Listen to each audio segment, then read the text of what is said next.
right. Looks like we're on.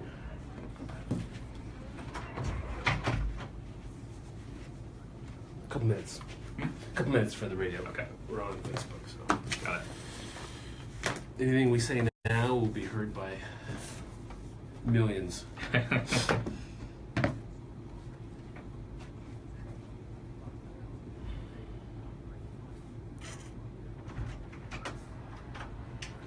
Want to knock any gear over? Let's check the mic. All right, you got it.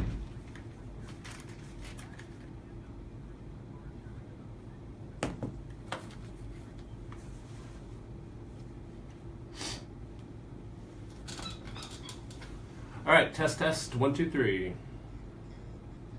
Test 1, 2, 3.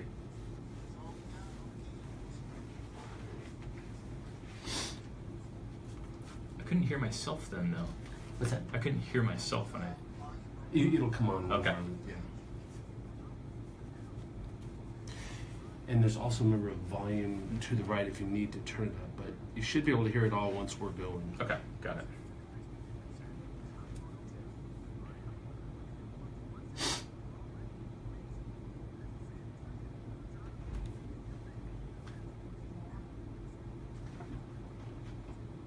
Okay, cool.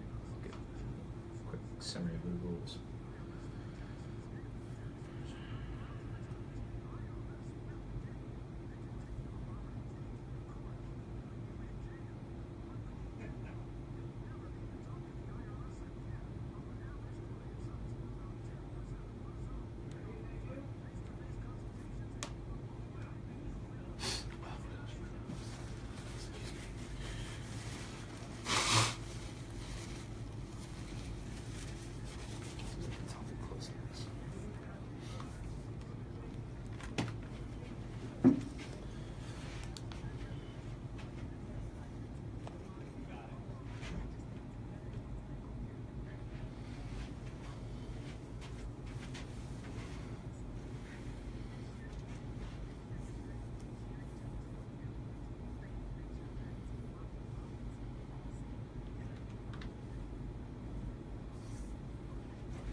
Were you able to get in? No, but it'll be texted to me. Okay, here we go. Extra.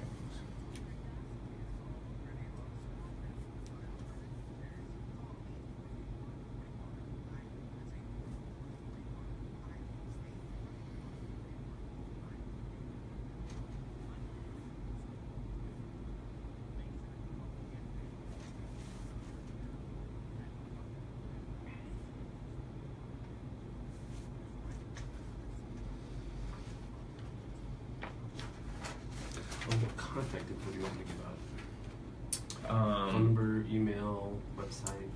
Yeah, for tickets is 371 hits. Yeah. Okay. This is rivercats.com. Rivercats.com.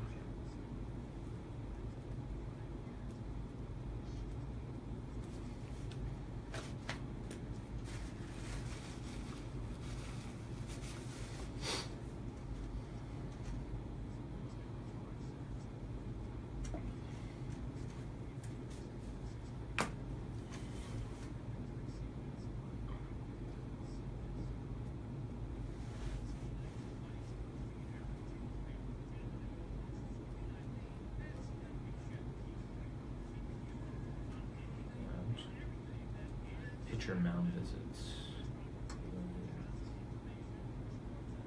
6 per team. 6 per team per game. Uh-huh. So if you go in extra innings, you may have used your 6. Yeah. That's interesting.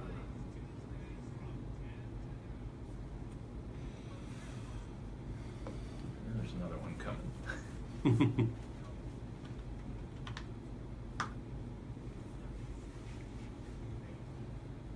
Yeah, the tech stuff is all fascinating right now. Yeah, and we've got some stuff to definitely talk about for 2018. Okay. For you guys. Yeah. A couple different things. Triple and double A will be allowed 15 seconds to begin their wind up. God, wasn't it 20 before? 22 Yeah. or something?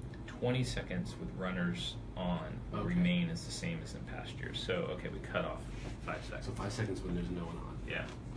It's funny. The first year we did it, it cut off like 12 to 14 minutes a game. Yeah. And then it slowly kind of crept back up a little That's bit. interesting. Mhm. How many? Will this be the third year or fourth? This will be the 4th, I think. That's interesting. So people find other ways to Yeah. get in their needed whatever breaks or Yeah, it is interesting. yeah. Huh.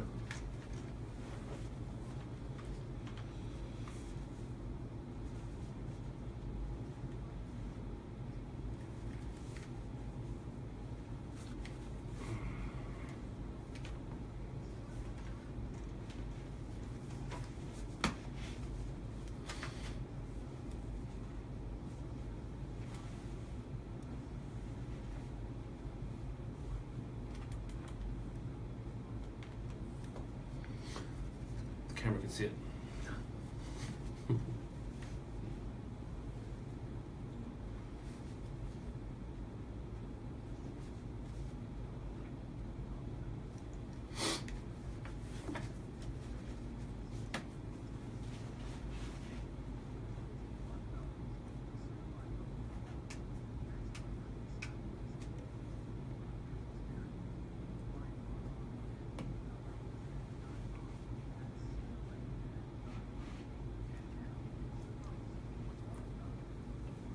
Good morning, everyone, and welcome to Beyond the Numbers on Money 105.5 FM, part of the Wall Street Business Network. My name is Mark Bellows. I am a tax principal with Clifton Larson Allen, a national CPA firm with offices here in Roseville and other parts of California. I work with manufacturers and distributors, real estate investors and developers, general contractors, subcontractors, and other types of service businesses, the businesses and their owners, planning, tax return preparation, strategy, etc. And so this is that time of year where we're busy. We've got less than a month to go till the April 15th tax time. And today, my no co-host today, so just my guest and myself. And the guest today is Jeff Savage, president of the River Cats. Thank you for having me. Thanks for being on, Jeff. Good morning. Jeff's been on a few times before, so we're going to talk a little bit about what's upcoming for the 2018 season, some changes, a little history for those who don't know the fantastic, interesting history of the River Cats. And to start off, though, I do want to read the IRS just recently released their Dirty Dozen list of tax scams for 2018. So those of you that missed it, they actually released them through a series of YouTube videos. It's a very exciting thing to go watch. I'm sure everyone has the IRS channel and their YouTube as a favorite or subscribe or something. So, but anyway, they released them over like 6 one period of time and then 6 the next, because people, were so interested to find this out. I guess maybe some tax nerds are or something. But actually, they released them one a day for 12 days. So there you go. There you go. Very exciting. But these are scams that people fall for. The reason that these scams work is because people fall for them. So these are things that IRS says be aware of, don't become a party to, watch for, etc. So I'll throw these out there, and if you have ever been offered any of these, let me know, because it's always interesting. I think I've had at least one of the 2, or at least one of the 12, as I've seen out there for me. So number 1 is phishing, with the PH, phishing. This is potential fake emails or websites looking to steal your personal information. So the IRS will never initiate contact with taxpayers via email about a bill or tax refund. So they're not going to send you an email that says, hey, guess what, you owe us money. Click here, give us your bank info, and we'll consider it paid off. They do not do that. They call or email, or send you a letter. Typically, I think it's a letter as well. Yeah. Because the next one is phone scams. Phone calls from criminals impersonating IRS agents remain an ongoing threat to taxpayers. And what happens a lot of times is people call and they say, hey, if you owe money, if you don't pay it now, we're going to send the police after you. So people get scared. We've received those before. Is that right? Yeah. So people get scared. And the IRS does not do that. The IRS will send a letter. They might follow up with a phone call later, but generally it's always a letter first. The third problem with the tax scams is identity theft. Taxpayers should be alerted to taxes aimed at stealing their identities, and there's lots of ways that happens. So I don't you haven't been a party to that, fortunately. It's happened in my family, actually. Is that right? Mm-hmm. Yeah. And we see it a lot with a lot of our clients in a lot of different ways too. Yeah. And if you are subject to identity theft, what the IRS does is they will issue you a PIN that you use for filing your tax return. That way you can be sure to get the refund. In fact, and what I've seen too is one of my clients, the FTB, actually sent them a letter and said, hey, we show a refund, is this correct? And let us know, and then we'll issue the refund. So they're doing more as well as the IRS to try to combat the identity theft, because that leads to the next one, return preparer fraud. There are lots of tax professionals who provide honest, high quality service, but there are also some dishonest preparers. A lot of times what they do is they'll do refund fraud, identity theft, and other scams that hurt taxpayers. Something to watch. Another one, fake charities. Groups masquerading as charitable organizations that solicit donations from people, saying they're a true charity when they actually are not. You can go look on irs.gov. Will give you point the way for you to find out if a charity is real or not. Mm-hmm. So if it's not a true charity, don't give them money. Another one is inflated refund claims. Taxpayers should take note of promising inflated refunds. Say, hey, just sign. Here's what happens. Some preparers will say, ask a client, just sign a blank return. I'll promise you will get a lot of money back. Just give this to me and I'll mail it for you. That's a scam right there. So don't do it. A lot of times they'll use flyers, phony storefronts, or word of mouth via community groups where trust is high. So maybe within a particular cultural community. So inflated refund claims. Excessive claims of business credits. Avoid improperly claiming the fuel tax credit, which is a tax benefit generally not available to most taxpayers. Usually it's off-highway business use. You'll see truckers and farmers and that sort of thing will get this credit. But I guess some preparers will try to say you can get this credit for every dollar of gas you bought this year as you drove your car, which is not the case. Another one is falsely padding deductions on returns. So it says taxpayers should avoid the temptation to falsely inflate deductions or expenses. And of course, we would never suggest anyone do that. But there are people that do. Oh, they'll never check that. And I know a lot of times I have clients when they're asking about charitable contributions. Well, what's the max I can go without being questioned? Is it $250? Well, it's $25. Well, $25 without needing a refund, okay. Without needing a statement. Okay. But the reality is you need to figure out what the value of what you've given is, and that's what you claim. So if someone says, "Hey, I gave away a bunch of stuff to the Salvation Army. How much can I claim?" I always come back with, "Well, how much is it worth?" Well, then they say, "Well, how much is that?" Before they ask questions, well, that's not the right way to go about it. You have to go, "How much was it actually worth?"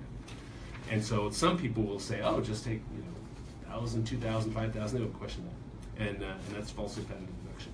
Another one is falsifying income to claim credits.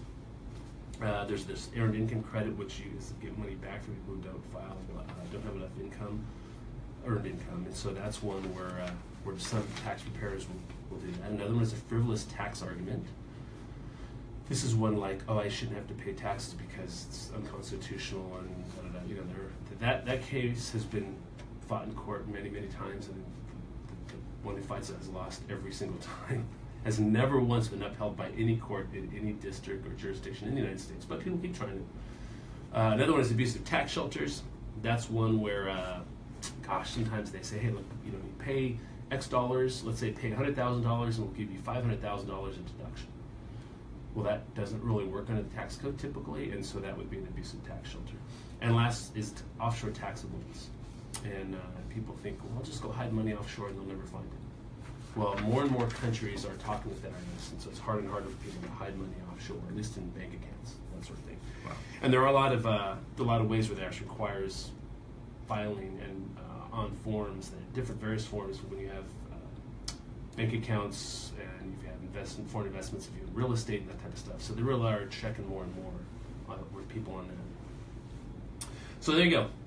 So you've seen some of those. You've gotten some of those notifications. I've seen some before. Yep, they've tried to hit us up for some of those. Yeah, and I think one of the ones that, especially, and I think quite often maybe it's some of the older people, but it's the phone call, and they say, you got to pay us now. Give us your give your credit card now, otherwise we're going to send the police to your door, and that scares people. And just a reminder, the IRS will not call and threaten it.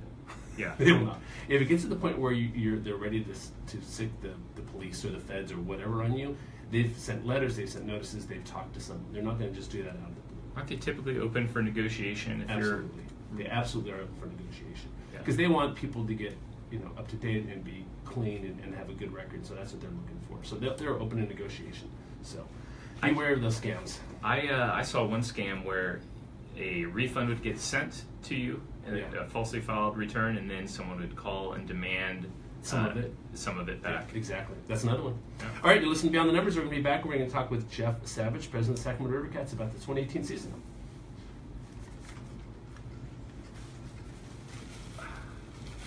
started talking, and then I heard the music. It's like, oh, No, you got it. You good. You got it done.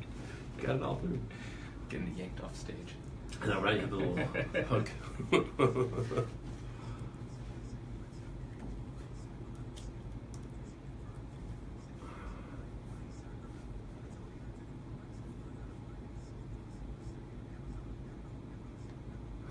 Yeah, people use that scam not just in the tax realm either. You know, they'll be like, "Hey, you know, can you deposit this $5,000 check? I don't have a bank account, and then you give me the 5,000 or something." And they do it, and a couple days later, the check bounces, and by then, your money's gone. So, but people fall for that one too, which just is amazing to me. Wow. Yeah. Yeah, we've gotten angry. I think my mother received an angry phone call. Really? Yeah. Phone call. Yeah. And someone filed a fake tax return for my dad, Oh, is that right? and we think it was out of the Atlanta at the where an inside job is where Wow. we think it was. It was when he died. Something happened. Someone filed some fake return then. Jeez. Yeah. But your mom is very business savvy, very smart woman, isn't it? And we're back. You're listening to Beyond the Numbers on 91.55 FM, part of the Wall Street Business Network. Mark Bellis here, your host, and today my guest, Jeff Savage, the president of the Sacramento River Cats. Jeff and I were just talking about tax scams. We ended the last session with that, and now we're going to go on to Jeff telling us a little bit about the, if you would, the history of the franchise, Sacramento River Cats, who are right now the AAA minor league team of the San Francisco Giants. Yeah. So the Sacramento River Cats were started in 2000. It was the team was in Vancouver. Previously, it was the Vancouver Canadians, and that's where my family, my mom and dad, purchased the team in 1998 and operated up there for a little bit, briefly, and then we built Raley Field in West Sacramento and moved the team in 2000. And it's been a great venture. It's well received, and we've been fortunate enough to be in a great community that really supports baseball and supports the team. Now, was the plan when your parents bought it to move it to Sacramento at some point? It was. Okay. It was. Yeah, they were. Sacramento was on the radar. My family was from the Bay Area, and it was kind of circled on the map as a great market. Yeah. Now, your father had been involved in Major League Baseball, right? Or He was involved in the NBA and that's right. NHL. Okay. Yeah. Okay. So this was his first foray into baseball. Yeah, and previously he was involved in another AAA team briefly. Okay. The Fresno Grizzlies. Oh, okay. A little bit the reasons. Yeah. So, so when he bought the Vancouver Canadians. the Canadians, was there? I mean, did minor league baseball or the owner did they like a vetting process? Was that kind of an issue, or was it? How did it work? Oh yeah, there's minor league baseball goes through a pretty detailed vetting process, background checks and looking at your business interests and everything has to get approved by minor league baseball and then ultimately Major League Baseball. They don't want conflicts of interest or criminals or Sure. any of that sort as owners of their clubs. Which that brings my a thought just came to mind. But does have they come out with any kind of a pronouncement or ruling on if, let's say, someone wanted to get involved in California or Washington or something with cannabis? Is there an issue where they say we don't want business teams associated with that? You know what? I'm not sure. I haven't heard anything. I haven't heard anything yet. I'm sure it'd be looked at very carefully. Yeah, I wonder. You know, if there are other businesses that I think sometimes they're leery of people being involved with. Is that true, or is there no limit on what? They're gambling. Gambling. Is definitely one that raises some red flags. They don't want sports agents. If you're involved in a sports agency, they're not a fan of that as well. And I'm sure there's other ones that they will Right. look at very carefully. So gambling. So the Las Vegas 51s, is that what they're? Yes. So they couldn't be owned by a casino owner. No, Okay, no, that's a conflict. gotcha. Okay. So They bought the franchise in Vancouver with the idea of moving it. Yep. Built Rayleigh Field in West Sacramento. Beautiful facility. yes, So that opened when? in May of 2000. May of 2000. And how many did it seat there then? It doesn't seat now. Yeah, so our capacity right now is 14,014. The capacity's gone down slightly over the years just because we've tweaked things and added hospitality areas Right. and took out seating in certain locations. But it's generally been around that 14,000 capacity, which we saw this past weekend when we hosted the Giants. So the River Cats played the Giants, which the River Cats beat them, by the way, right? 6-5. Yes, they Yes, did. And so you had capacity that night. Oh, yeah. It was Saturday night? Saturday night, yeah, it was a great crowd and good way to kick off the baseball season. That's exciting. So every year you guys have been affiliated with the Giants, you've had the preseason game with them? No, we've had it twice. Twice, okay. So in 16 and 18. Okay. So it's not an every year thing. We'd like it to be every year, but Absolutely, it's yeah. probably good to space it out a little bit. Yeah. Yeah. So, gosh, I think it'd be interesting to maybe talk a little bit about how minor league baseball operates. So you guys don't pay the players, the major league teams do. Correct. And along with that, you don't have necessarily say in who's on your team. We do not. Yeah. So the Giants will say who's going to be at the River Cats. The Giants dictate everything throughout their minor league system. Managers, coaches. Managers, coaches, trainers, where the players come from and where they go. So if a player gets called up from our club, for example, Madison Bumgarner just got hurt, so they're gonna call a pitcher up most likely from our club, and then they'll plug in another pitcher, perhaps from the AA club. So they control all that player movement and pay for all the salaries.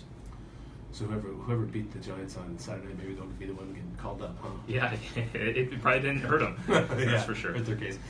So I would imagine that makes it a little bit challenging for the manager if you're penciling the lineup and someone gets called up. But well, also I'd imagine the manager probably has from the Giants. Maybe they want to see, like, well, let's see this pitcher pitch for 4 innings, Yeah. and that's it. So even if he's doing great, it doesn't matter. He's only pitching 4 innings. Oh yeah, no. There's definitely some new challenges that a AAA manager faces that you wouldn't normally face when there's some edicts pushed down from major leagues saying, we want this pitcher to pitch 20 pitches. That's it, or we want this rehab hitter to hit in the leadoff spot, and so it's you definitely have to balance those things and work with what you're told and what you're given. Yeah, then I wonder if like a minor league, a AAA manager, for instance, tried to go up to the major leagues. It's a whole different. It's a lot of difference, I would say. Yeah, but it happens. Yeah. I mean, there's and a lot of our managers in the past have moved up to the big club and have been major league managers for periods of time as well. Right. So who's the manager this year for the River Cats? Dave Brundage, Right. and so he's back with us, and Okay. we're excited to kick off the season and with some good players, and it's a new beginning. So when you guys, we were talking about this a little bit before we went on air, but travel, all that type of stuff, that's all covered by the major league team. No, it's by you guys. It's by you guys. Travel is covered by the minor league Minor teams. league teams. Yeah, so we handle all the flights and hotels and basically all of it. Really, we just don't pay salaries.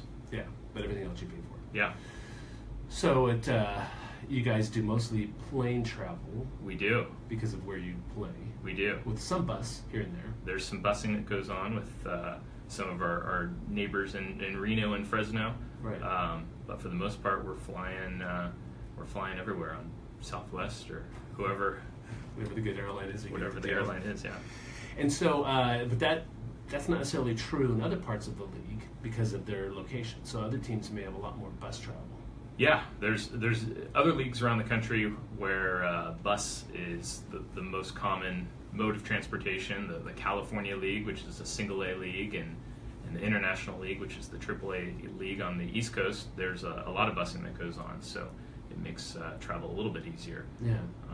The Pacific Coast League is spread out pretty well. We have New Orleans and Nashville and Memphis, all in the Pacific Coast League. So So a bit long bus ride. yes, That'd yes, be that would much be too far. So, so you have two leagues, two AAA two leagues. AAA leagues. Correct. Pacific and international. Yes. So is international everything outside the U.S. or is it? It's probably a misnomer. Yeah. There used to be some more Canadian, Oh, Canadians. Yeah, okay. AAA teams. Gotcha. Yeah. And then remind me, so the winners of each league play each other. They do. Yeah. And the national championship game is a one-game event, and I believe it's in Columbus this year, where the championship game will be held. And the River Cats have been in that before. They have, yes. They've won that. They won that in back-to-back years. And then we've won the Pacific Coast League championship 4 times. Okay. Yeah. Congratulations. It's Yeah. exciting stuff. Yeah. No, it's hopefully we'll get back there again pretty soon. Yeah, hopefully so. And again, a lot of that depends on the talent of the Giants. Yes. Quite Yeah. frankly. So. Yeah, and if they're healthy or not. Mhm. That the recent injuries that the Giants have had will definitely have an impact on our club Right. because they will undoubtedly pull up some players early, and Yeah. so that there's definitely a trickle down effect where then we'll be pulling up AA players perhaps earlier than anticipated, and Right. and so forth. So So when were you involved with the club when it started? no, I was not. I was doing my own thing in San Francisco. Okay. Yeah. So when did you join the River Cats? I joined, I started getting involved in 2004, doing some consulting work, and then in about 2008 is when I moved out to Sacramento full time and started really getting involved in the family business. So how did you like the move from San Francisco to Sacramento? It is actually great.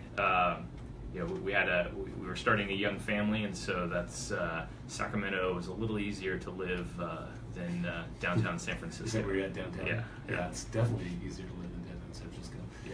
So, what was I going to say?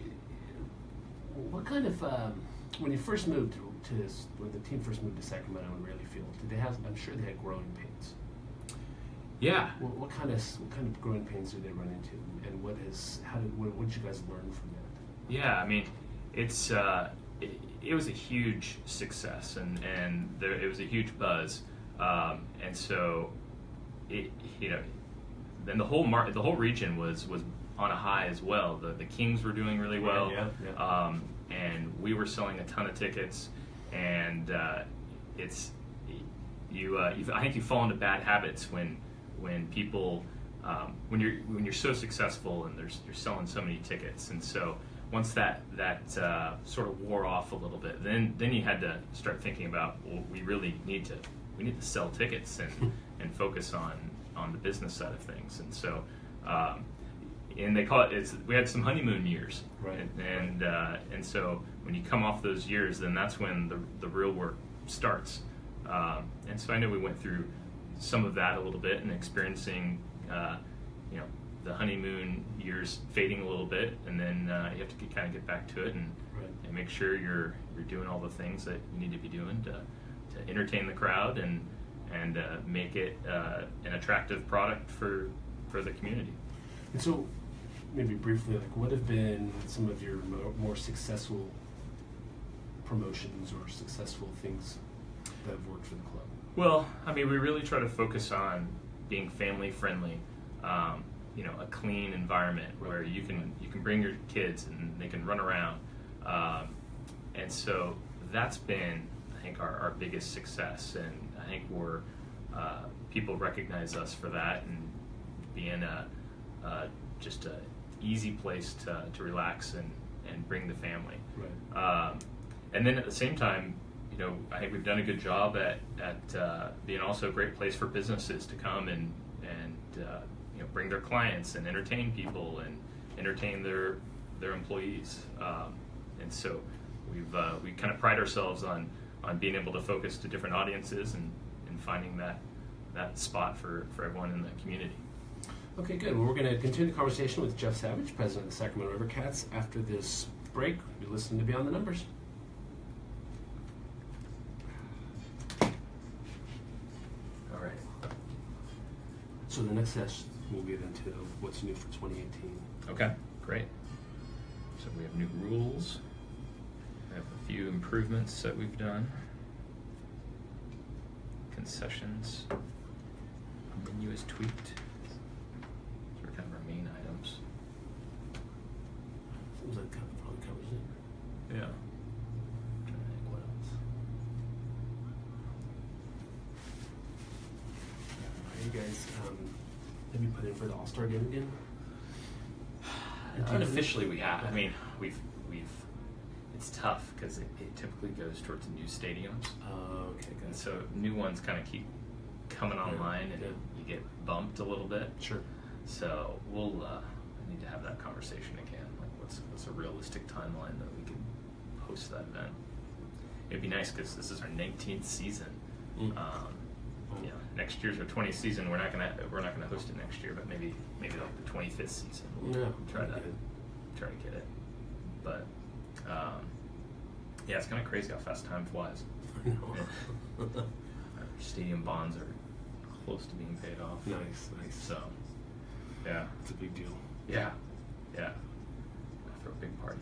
Yeah. Well, were there more day games earlier on? There are. I meant earlier on in the life Oh. of the organization. Yeah. Just because I don't remember. You know, the A's weren't a huge fan of having a ton of day games because it impacted their players don't get to work out as much when there's a day game.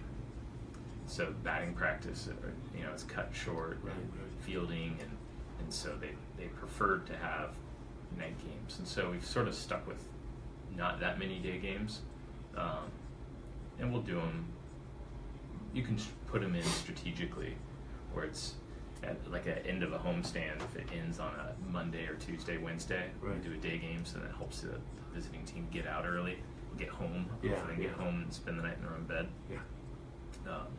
And gives our guys kind of an off day for the rest of the day. But and those are good for like school days, Mm-hmm. day games, Yeah. obviously. Yeah. But yeah, no, day games are nice. It's fun. It's good for us too. Yeah, for sure. Yeah. Get to get home for the night. So Weekdays though, do you sell out many weekday? no, they're trickier. Yeah, I would think so. It's driven by our school days, and so we've had really big school days before where it's thousands of kids, Mm. and then our suite level does really well in day games because businesses will Yeah. come and it's sort of an easy getaway for them. Sure. Yeah, makes sense. But in fact, our second game of the year, the 11th, is a day game, Wednesday. So it's our first opening day. Nice. But yeah, it's you typically have bigger crowds at night. Yeah. Makes sense. Yeah.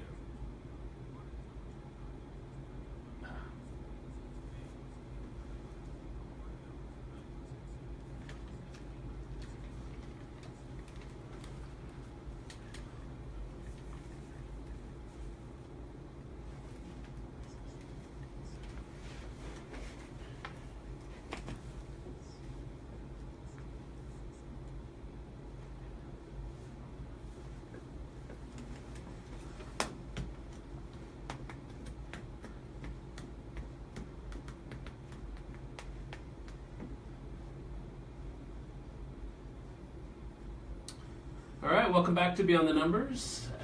Mark Bellows here, your host. I am a tax principal / partner at Clifton Larson Allen, a national CPA firm with an office in Roseville. I can be reached there at 916-784-7800 or mark.bellows@claconnect.com. If you have tax questions, it's kind of a tough time of year to answer, but I can certainly give it a shot. More than happy to talk to people and do some consultations and see if there's something we can do for you. So we're talking about the River Cats. Jeff has given us a history of some, and so the River Cats, when they first were formed, and now when they were the Vancouver Canadians, were they were they part of the Oakland A's then? Yes, yeah, they were an Oakland A's affiliate then, yeah. So came here and were Oakland A's affiliate for a number of years, and then a few years ago switched to the Giants. We did. Yeah. At the end of the 2014 season, we made the switch over to the Giants. And you've noticed a difference with that switch? Has there been a difference in terms of fan support or Yeah. attendance, that sort of thing? Yeah, I mean, clearly there were some folks that were disappointed by the move, but I think a lot of people were very happy, and kind of our research showed that there were a lot of San Francisco Giants fans that perhaps were underserved in our marketplace, and so we've noticed that they've come and jumped on and are coming out to the ballpark a lot as well. That's great. Yeah, I've noted. My informal research would say that I seem to know more Giants fans than A's fans. It is true. Yeah, it seems like in this area anyway. Yeah, So. yeah, it is true. Yeah. So I was asking you during the break about day games. You know, in Sacramento, it can get super hot, of course, during the day, and so it can be. I've been to some day games at the stadium when it's 105. And we ended up. I remember one of them. We ended up lasting about 6 innings, and then because we had these nice seats right behind third, or between home and third. Yep. Right in the field, the great seats, but the sun's just on you. So, but you had mentioned that the impetus for the day games was that the A's liked less day games and more night games. Correct. Yeah, they. So it's always nice to have day games, and there's certain groups of our fans that love coming out to day games, and we have school days where a lot of kids will come out, and businesses like coming out during Yep. day games, and it's also sometimes good for the players and us, or the front office staff.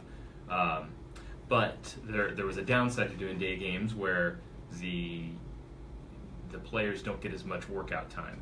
And they don't get to practice on their hitting as much and fielding, and so we sort of shied away from doing a ton of day games. But we'll sneak a few in there now and again, and to help get the kids out and come out to school days and camp days.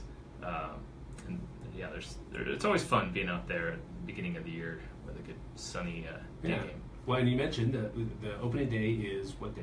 So opening day is Tuesday, April 10th, and then that's opening night, and then our first day game is opening day is Wednesday the 12th, the very next day. So. And so who do you guys play in your first or home series? Oh goodness, you're putting me on the spot right now. I have to. By the way, the Rivercats do not open the season at home. They open the season on the road. We do.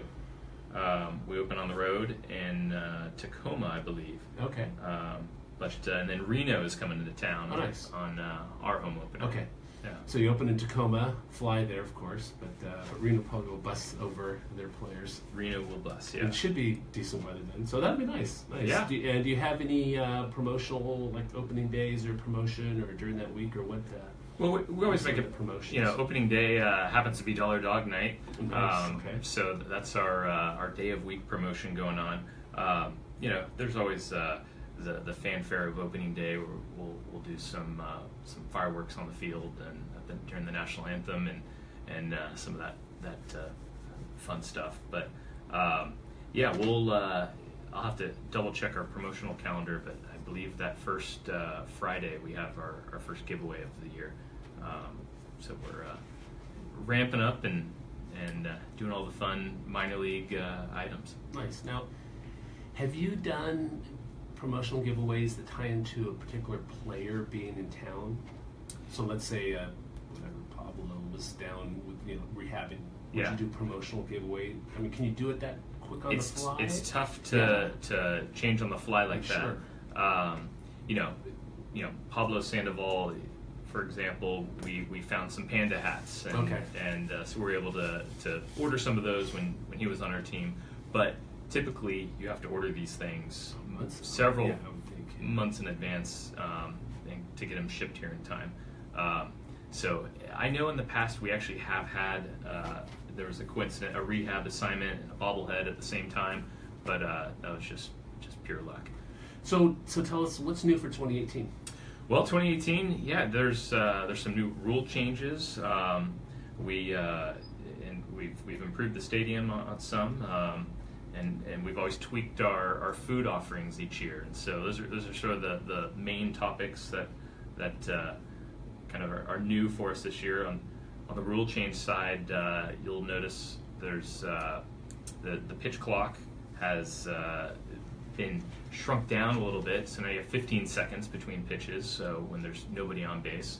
And if the pitcher does not make that pitch within 15 seconds, is it a ball? Correct. Okay. Yeah, a ball, or if the batter isn't ready, a strike could be Oh, called. so that it's on the batter as well as the pitcher. Yes, he So you needs said that was just a pitcher. Okay. Yeah. Interesting. So that will undoubtedly speed things up a little bit, and that's So no one on base, 15 seconds. With someone on base, it's the old 20 seconds. 20. Okay. Yes. So there's the pitch clock. In extra innings now, a runner will start at second base beginning in the 10th inning. So that is sort of an interesting one. That is, and you have a good. You were just earlier to tell me a good reason for that in minor league ball, certainly. Yeah, I mean, diehard baseball fans may not like that one as Yeah. well, but at the same time, you have to remember what the purpose is of minor league ball, and it's to get these guys ready for the major leagues. And when these games go into 16, 18 innings, that's not helping anyone in their progression. And nobody wants to see outfielders come in and start Right, pitching, and so it really doesn't help the players that much when you're playing that many innings. And you had a few extra inning games last year, as I recall. Yeah, every year we have them, Sure. and they can be fun. Usually there's a walk-off win, which is always exciting, but at the same time, yeah, when they start getting really long, Yeah. it's not good for anyone involved.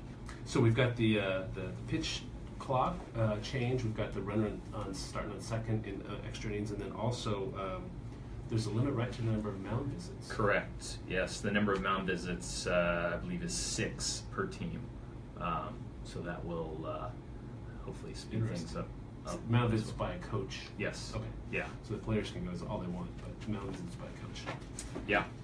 So, and that's definitely a big focus from the major league level as well. Is the time of games and speeding up games and making sure that we don't lose people's interest. And And that's been a focus for a number of years with Major League Baseball, certainly because games have gotten longer and longer and longer. And so they're trying to find ways to shrink that down. Yeah. And you noticed, you said that when they brought in this to the pitch clock, that shortened game. It did. I believe our games are around 2:46-ish.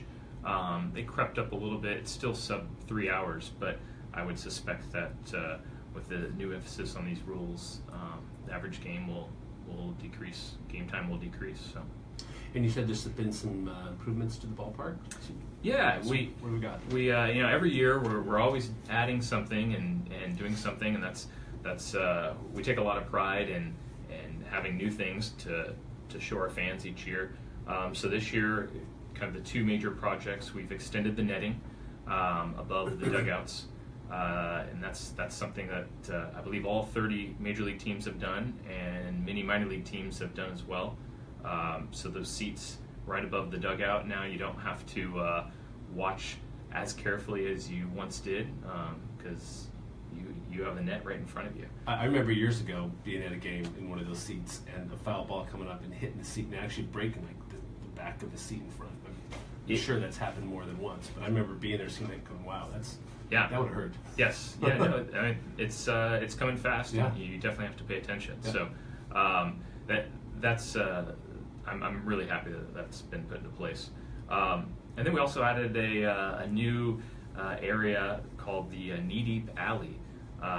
Knee Deep, local craft brewer out of Auburn. They make Yes.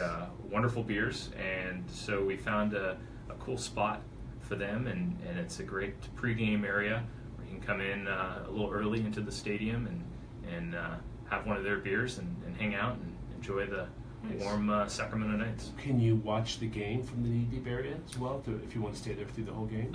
You can't quite watch the game from there. You're a little bit set back, but it's a cool atmosphere in there. Nice. So Nice. new spot that we opened up. Nice. Yeah.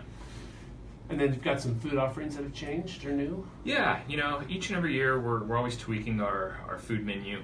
You know, We're going to leave that as a teaser. We got to go to commercial break. So when we get back, let's talk about what the food offerings are. Sounds great. Okay. And then I was going to say, maybe we can talk something about like how you guys have been a part of Westsac kind of growing and changing and a lot of development there. And Yeah.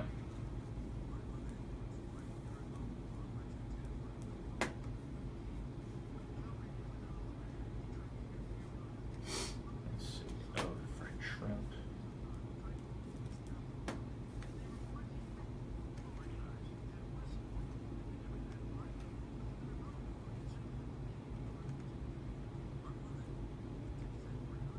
and then maybe some non-baseball activities at the stadium. Yeah, Jake Owen concert. So there's Brewfest. Fourth and Field. Jake Owen. Who's with him? Forget who the. All right.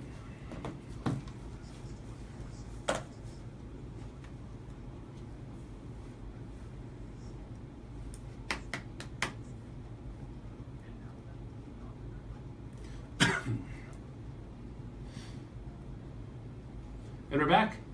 You listen to Beyond the Numbers on Money 105.5. This is Mark Bellows. I am the host today. I've got my guest, Jeff Savage, president of the Sacramento River Cats. And we were just before the break, left a little tease for everyone for what the changes are in the food offerings for 2018. So what's new? What's exciting this year on food? Well, for starters, we decided to lower our beer prices Ooh. slightly. So that's That'll go over well. Yeah, no, that'll be well received, I'm sure. And we've lowered some food pricing as well, and then introduced a few new items throughout the ballpark. And you're always tweaking things and Sure. adding new spots, and we look a lot at our customers, and we survey everyone at the end of the year, all of our fans, and so we read those and see. And so we'll tweak things based upon those comments. And so this year, we've added tater tot nachos and tater tots and corn dogs. We've brought those back. Good. Some quesadillas at our Oso's Cantina. Taco salad. That was another fan favorite from years ago that we brought back. We moved our barbecue area in a little bit closer, Okay. and there's turkey legs there, and Chef Tim does a great job with our barbecue, and in fact, I think it's some of the best food in the ballpark. And then tweak some of our burger options, and in our So Long Club, we added gave it sort of a food truck feel to it. And so there's some favorites in there. Frito pie has been added to the menu. And some fried shrimp, and so some other bar type food and, Right. and kind of creative options that we hope our fans will appreciate. And any new souvenir items this year? Anything different? Yeah, in our team store, we're always adding some new items. We on Saturday against the Giants, we unveiled a new logo. We wore a new hat, and it's has a Tower Bridge on it with a baseball streaking across, and so that's been a very popular item in our team store right now. It's actually one of our number one sellers, and so we're always adding new logo items and new things each year to freshen it up. So, Right. yeah, that's been popular. We're actually releasing announcing a new hat tonight as well. Part of our Hispanic heritage, and it's a minor league baseball initiative where several teams are going to have a new logo and change their name for a certain number of games each year, and so we're announcing that later on this evening. Nice. And you guys will be doing that for 5 games this year? Yes, yeah, for 5 games, and we're pretty excited about the hat that we'll be rolling out, and we think people are really going to like it in the community. Now, will it maintain the same color scheme? No, Oh, even that will even be different. everything will be totally Oh, different. That's exciting. Yeah. Look forward to seeing that. And Yeah. You guys unveil it tonight. That'll Yeah. be exciting. And so, so you guys are in West Sac, of course. When the ballpark was built, there wasn't a lot else. I mean, there was a lot in West Sac, but the area has undergone a change since you guys have been there, right? I mean, I know the roads and the entrance and exits and stuff have changed. They get you in and out of the ballpark. It has. It's, when we first came to West Sacramento, I suspect many people in the region had never been to West Sacramento. Yeah. And it was just the stadium out there. Well, Where the Ziggurat was there, the old money store building? Yep, that was there. So that- But since then, now it's called the Bridge District. Right. Housing has been built, and more housing's on the way. Or ultimately, the goal is to have office and kind of mixed use Right. buildings in there. The barn, I don't know Mhm. if you're familiar with that. It's this kind of community gathering spot along the river. There's a wonderful river walk now, and so things are happening, and it's slowly but surely. It's going to be when it's all said and done. I think West Sacramento and the Bridge District is going to be a phenomenal place Yeah. to live and work. It's exciting. I know at least one young couple that lives down there and enjoy it. Yeah. They really like all that it has to offer. Well, you're so close to downtown and walking distance to the ballpark and Right. going across the bridge. It's kind of has all the amenities of downtown living. What else was I going to ask about that? Well, you guys have been a big part of that, so I think that's good that you've been able to see that happen and been part of the growth there. What are some of the non-baseball activities you've got at the ballpark? Yeah, well, every year right now we're doing a lot of high school baseball. And so we have about 24, 25 games, high school baseball games. And so that's a staple each year, and that's really a thrill for those high school players. Yeah, they really enjoy it, huh? To come in and play on the professional field under the lights. That's Huge. Yeah, Yeah. I know they really enjoy that. So we're getting through our high school baseball season right now. We've had a couple runs. Fleet Feet held their Shamrock run with us recently. The Giant Race is coming up as well. That's a race put on by the San Francisco Okay. Giants. Do these ones usually start and end at the ballpark? Is that Yeah. how it works? Okay. Yeah, typically starts and ends at the ballpark, and there'll be some festivities after the race. Right. We have our Brew Fest scheduled for May 4th. May 4th? Okay. So tickets are on sale for that right now. We have, I believe, already at least 40 breweries signed up. And if you haven't been to Brew Fest, it's a great event where the breweries are lined up around the warning track. We put a band at second base, and the outfield grass is open to hang out and hang out with your friends and enjoy some samples from all the local craft brewers in the region. And for the Star Wars people, may the 4th be with you, so there might be a little bit of that there. So how long does it take, real quick here, for something like that? The May 4th, you get the people on the field, so somehow you have to, does everything get covered up? Is the grass covered, or people just stand on the grass? And how long does it take to get the field back to being ready for baseball? Yeah, so we keep the infield roped off Okay. on an event like that. Gotcha. But yeah, no, the grass is open and it's not covered. We do have to do some work as soon as that Sure. event is Yeah. ended, and to try to get the grass back into shape and ready for the River Cats. It's perhaps not our groundskeeper's favorite event, but Yeah. but it's a favorite event of many of the folks in the community. So Okay, so you got the Brew Fest. What else have you got? we have our annual Fourth on the Field event. That is on the 4th of July, and we're the ones who do the big fireworks show downtown. And so that's similar to Brewfest. It's just food trucks lining the warning track and also throughout the concourse.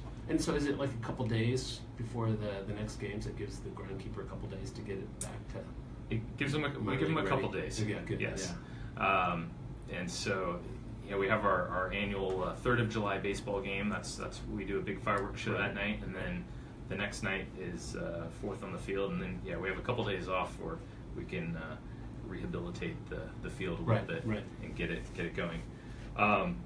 And then we also are real excited. We have a concert in September. I believe it's Friday, September 14th. Jake Owen, a country artist, is coming to Rayleigh Field, and so we're thrilled to have him. And country's been very successful at Rayleigh Field concert events, and so that'll be fun to have him come into town. Is it the only concert scheduled at this point? At this moment, yes, that's their only show. So we had one last year, and so we're kind of getting back into the concert business. So how many temporary workers do you guys hire for the season? We have a lot of seasonal workers, so we're 500 to 600. Okay. And so that's definitely an emphasis of and we're still hiring, and so if you know someone who's interested, please visit our website. We have job postings. Whether it's the kids home from college or high school kids, we're looking at everyone, and we definitely have positions available throughout the stadium. And that's at rivercats.com. Yes, rivercats.com, and there's a link to kind of our active job postings as well. Okay, good. And if you want to call 916-371-HITS, 371-HITS, that's for tickets. Or you can also get it at the rivercats.com. So we've got about a minute and a half left, so we'll wrap it up here. What would you, maybe like a business lesson you've learned running the club this last number of years? Wow, it's really listening to the fans and to our employees. That's something that my mother, Susan, who's our CEO, really takes a lot of pride in, and listening to that feedback and acting on it. That's a critical part too. Is when you get that feedback, what are you going to do with it? Right. And so we've really tried to listen to what everyone's saying and what they're seeing and out there, and then implementing those suggestions and those items. So it's all about the fan experience. It's all about keeping our employees happy, and for it to be a great place to work. And we spend a lot of time around each other during the season, and you want to have fun, and you want to enjoy who you're working with, and you want to work in a great atmosphere. And so that's our goal. That's what we want to provide, and that will show to our fans as well. And so they have a great experience coming out to Rayleigh Field. Great. Well, thank you, Jeff. Jeff Savage, President of Rivercats. Thanks for being on today. Again, tickets 371-HITS. You can also go to rivercats.com to get more information on the Rivercats.